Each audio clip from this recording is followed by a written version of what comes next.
दो हंसों की कहानी। मानसरोवर आज जो चीन में स्थित है, कभी ठमानस सरोवर के नाम से विश्वविख्यात था और उसमें रहने वाले हंस तो नीले आकाश में सफेद बादलों की छटा से भी अधिक मनोरम थे।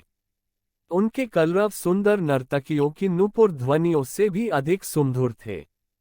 उन्हीं सफेद हंसों के बीच दो स्वर्ण हंस भी रहते थे।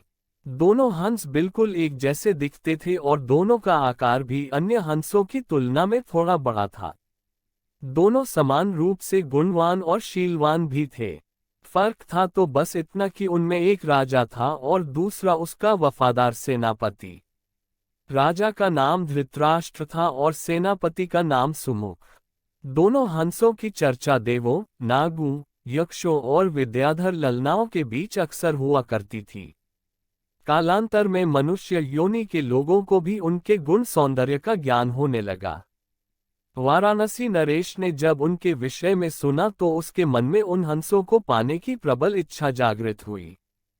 तत्काल उसने अपने राज्य में मानस सदृश एक मनोरम सरोवर का निर्माण करवाया, जिसमें हर प्रकार के आकर्षक जलीय पौधे और विभिन्न प्रकार के कमल जैसे पद्म, उत्पल, कुमुद, पुंडरीक, सौगंधिक, तमरस और कहला विकसित करवाए।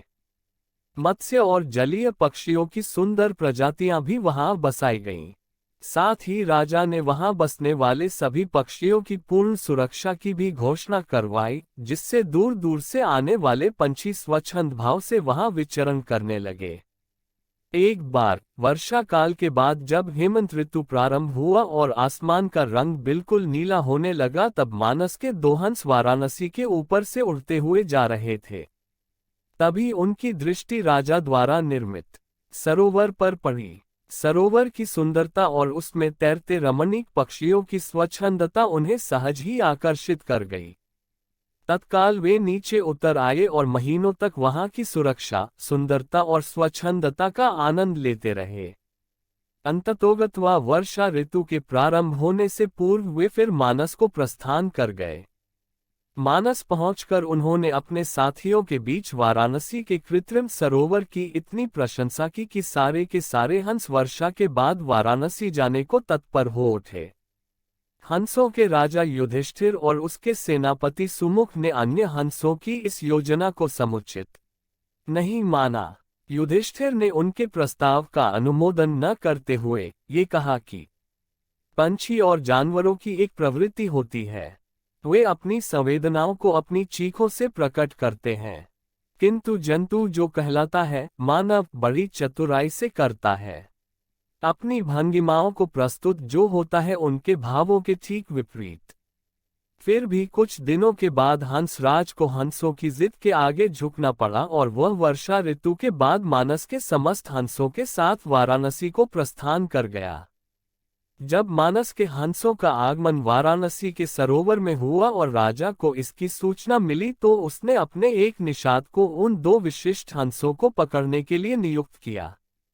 एक दिन युधिष्ठिर जब सरोवर की तट पर स्वच्छंद भ्रमण कर रहा था, तभी उसके पैर निषाद द्वारा बिछाए गए जाल पर पड़े।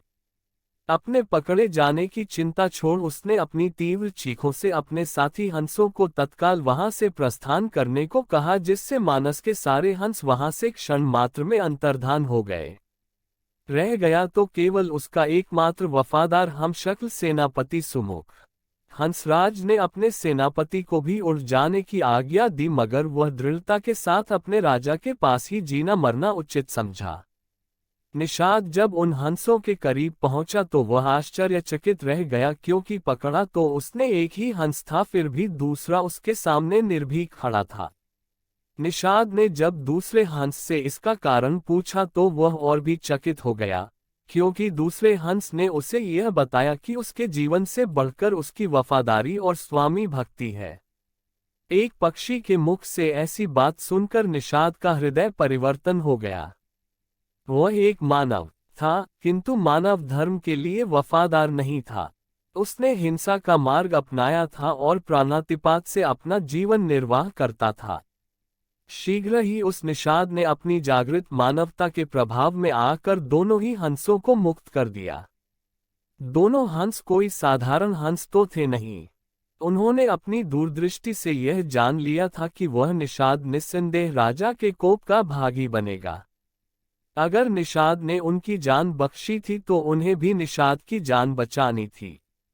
अतः तत्काल वे निषाद के कंधे पर सवार हो गए और उसे राजा के पास चलने को कहा। निषाद के कंधों पर सवार जब वे दोनों हंस राज दरबार पहुंचे तो समस्त दरबारीगण चकित हो गए।